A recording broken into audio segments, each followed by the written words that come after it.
Did you ever wish you got the other group's tour guide? No, I haven't seen the other tour guide. I don't know what they're saying. I'm very happy with my tour guide.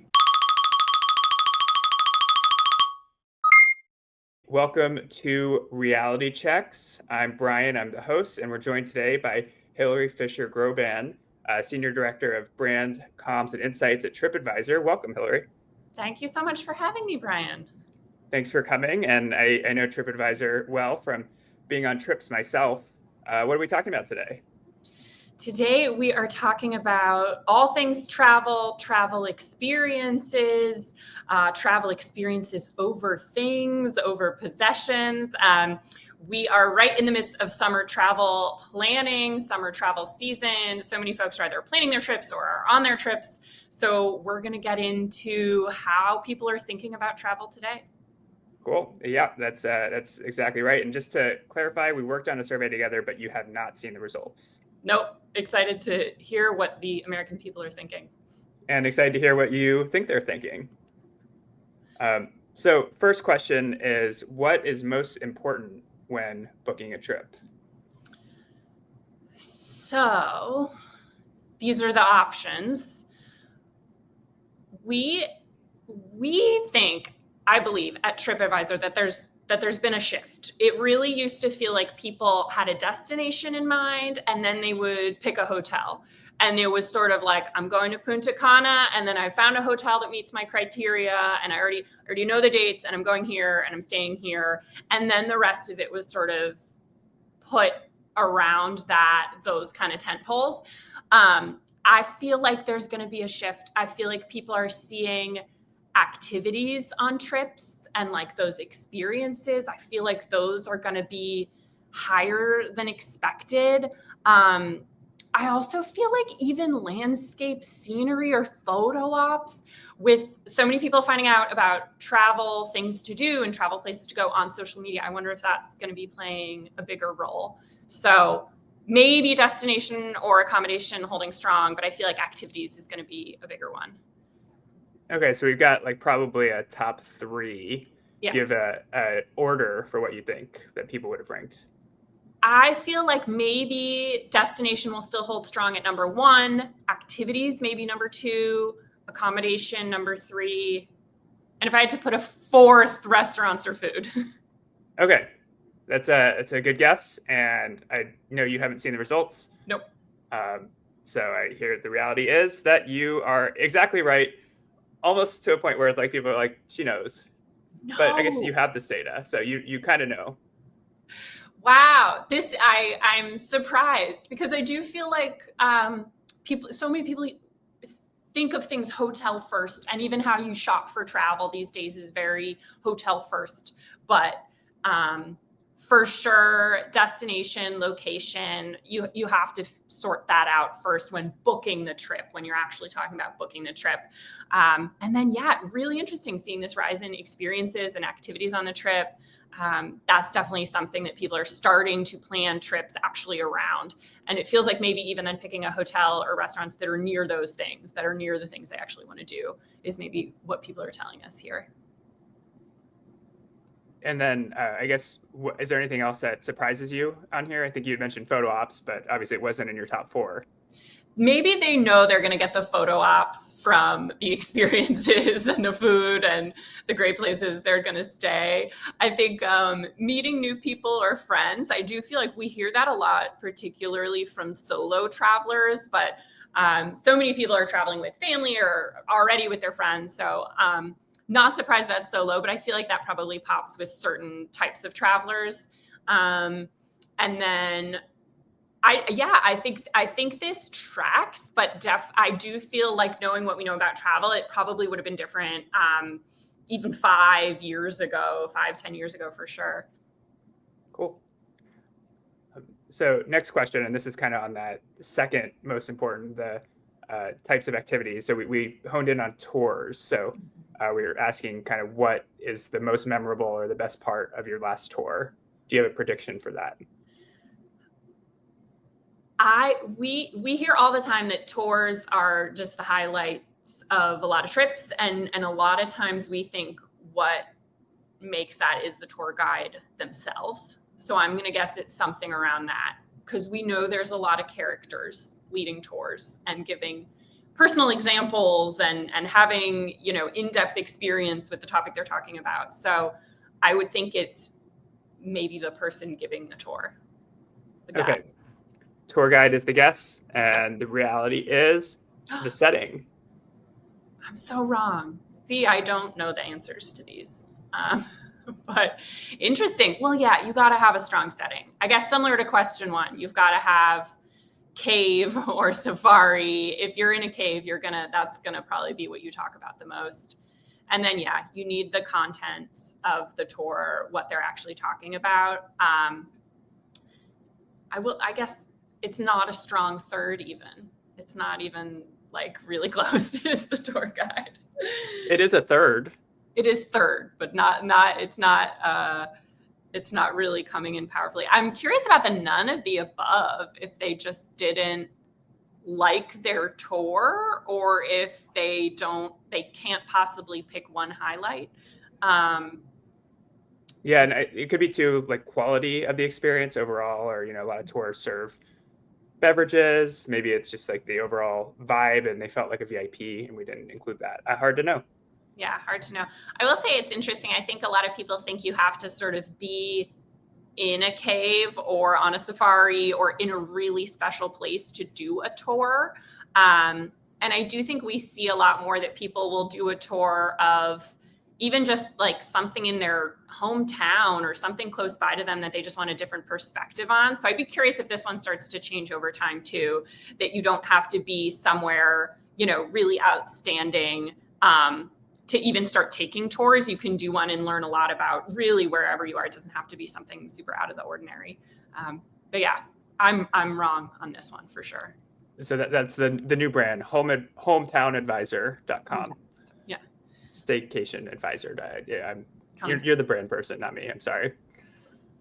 Those are great. All right. Next one was based on basically people's most fulfilling trip. Who else was with them? So who's the best travel companion? I'm going to go friends. I think if people are having a trip with their friends, they think that it's going to be fun. Like, you've probably proactively planned that. It's made it out of the group chat. It's made it, you've all prioritized that. I feel like maybe I should say family, but I know that those can be a little fraught. Those can be hectic. So I would think probably I'm going to guess number 1 is friends. Number 1 is friends. And I think on the questionnaire we had just friend, because everybody was person, like it was like a singular, friend. Like who else is with you? So friend. And does that change anything if people were like, oh, it's just one friend? I feel like that would be even better, because you really thought about that if you're going on a trip with one friend. And a lot of people do friend group trips, but one friend, you've probably really committed, and then you'll have a really great time on that trip. All right. Well, the answer is spouse or partner. Wow. I've completely missed the boat on that. I think that's interesting. That's really great. I think it also could be that people, like when they travel on trips with friends, their spouse or partner are also with them. That's true. I feel like you only get, depending on your life stage, there's only so many, opportunities to go on any of these types of trips. I think I am in the more family and spouse partner, so children and those all together. I would love to go on more friend trips, so that may have biased my answer. But that's really great. I think those trips, there's so much in there, because I do think there's like all of the honeymoon trips. There's like an expectation as soon as you do have a spouse or partner that you're going to be traveling together, you're going to be planning trips. And then I feel like that comes back around maybe when you have older children or children outside the house, any of those things. So there's lots of there's so many ways to travel with your spouse or partner, and so many different things to do. So I'm glad people are having really fulfilling leisure trips with their spouse and partner. Well, I hope that your friends watch this and then start inviting you to their next trips. Yeah, I hope so too. And they watch the kids also while I go on a trip with my spouse or partner, with my husband. But yeah, that's great. I think that's a really nice stat. Yeah, if you're a good friend, you'll watch the kids. Okay, which generation was most likely to say a dog was with them on their most fulfilling trip? I'm going to say Gen Z. I feel like the idea of traveling with a dog is quite modern, is quite new. I don't know if Gen Alpha participated much in this survey, but I will say I think it's a newer thing that you should bring your dog on a trip. Like close second probably is millennial, but I don't think Gen X and Boomer are saying dog, is my instinct. I think your instinct was right.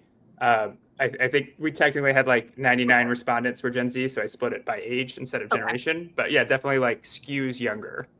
Yeah, but interesting. 45 to 64, 5.5%. So that's like, that's what is that? That's like a late millennial Gen X group. Interesting. And maybe Gen Z just doesn't have their own dog yet. They don't have their own dog yet, maybe. But yeah, we certainly at Tripadvisor see that as a huge trend in travel, is not just traveling with your dog, but hotels and destinations really catering to dogs, having dog menus. There's a dog airline now that can really accommodate, I think just dogs for now, but pet travel in general is really taking off. And I feel like this is going to keep growing in the coming years. We'll have to have you back in 2 years for the dog trip experience podcast. See what other animals people are bringing on their trips next. Okay. Will travel spend go up for anyone, so same age groups, in the back half of the year? I believe that it will. I think that it will when the holidays come. People have to get together with family. People have to kind of, in a lot of cases, travel longer distances than the rest of the year to do that. So I'm going to guess yes. And I think it would maybe even follow a similar pattern, that it's that, kind of 45 plus range. I do think we're seeing younger generations tend to spend on the summer trips, thinking about spring break and things like that. But that's my guess for second half of the year spending. So kind of like the 45 to like 64 range, maybe? Yes. All right. Let's see what the answer is. I mean, there's people who are increasing across the board. I would say, yeah. Probably all right, 30 to 44. Younger. Yeah, 30 to 44. Interesting. Yeah, I think we do, it's hard in that peak of summer where a lot of people are spending so much on their trips. They're in the thick of it.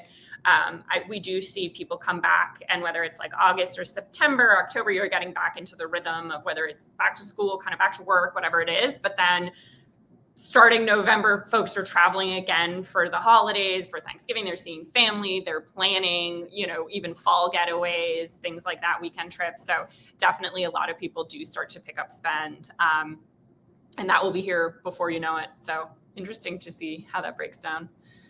Yeah, still a lot of not sures in there. Yeah. Okay, and then fun one. This was, I think, one of your special, you kind of came up with all of these, if I recall. And it was like, what would you get a free week-long trip? What would you rather do? Rank from most to least likely. I think that Americans would rather not know where they're going. And why would? Yeah. Or not speak the language, but we already do that anyway. So I don't know. A lot of people. I think that that one is exciting to people. I think people would have a hard time with no pictures or phone or internet or outfit. I do feel like those are the little luxuries that people have kind of really come to expect when traveling.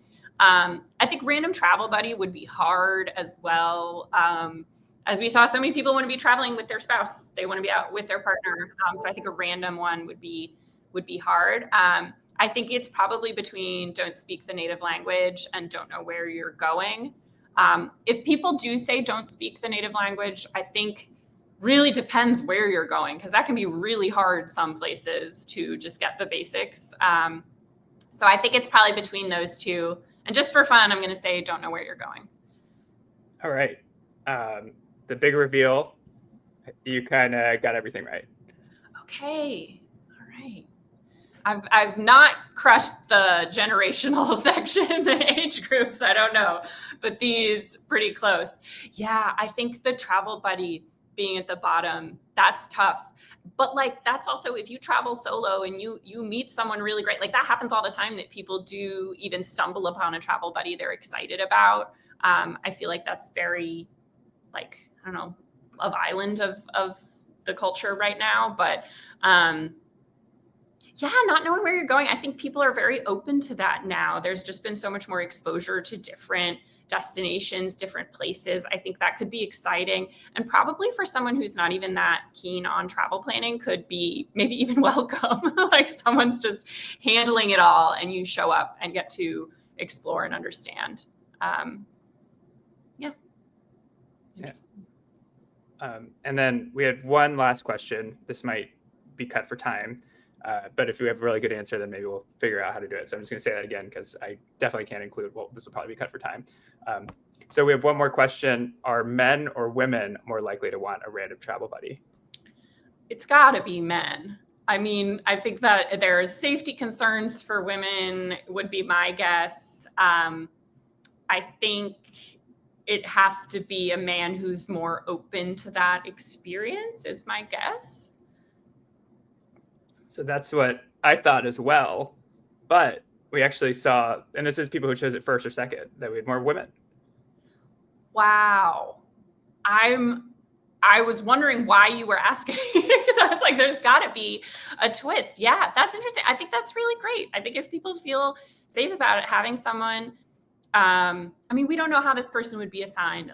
If it's someone who like matches your interests and you feel is like kind of vetted for safety and security, or at least kind of similar traveling patterns, that's awesome. And I do think, a free week-long trip is a big enticement and probably pretty exciting. So that's interesting. Yeah, men, a little less flexible in this survey.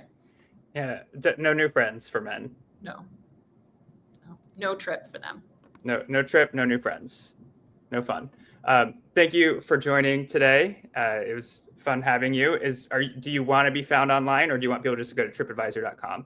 People should go to tripadvisor.com. I'm all over the place there. No, people should head to tripadvisor.com and start planning their trips. And whether it's with a spouse or a partner or their friends or their dogs, absolutely so many fun places to discover right now. Cool. Thank you so much for joining us, and have a good day. Thanks, Brian. Thanks for watching Reality Checks. Everything from this episode was based on a survey of 1,000 Americans on YouGov's Consumer Research Panel. To dig into the findings from this episode, head over to yougov.com/realitychecks, and you can look at stuff that we didn't get to cover because of time, or it was just too controversial. No, that's not it. But, there's more data there. Go check it out. And if you want to run your own survey too, you can. In fact, we'd like that. So go ahead.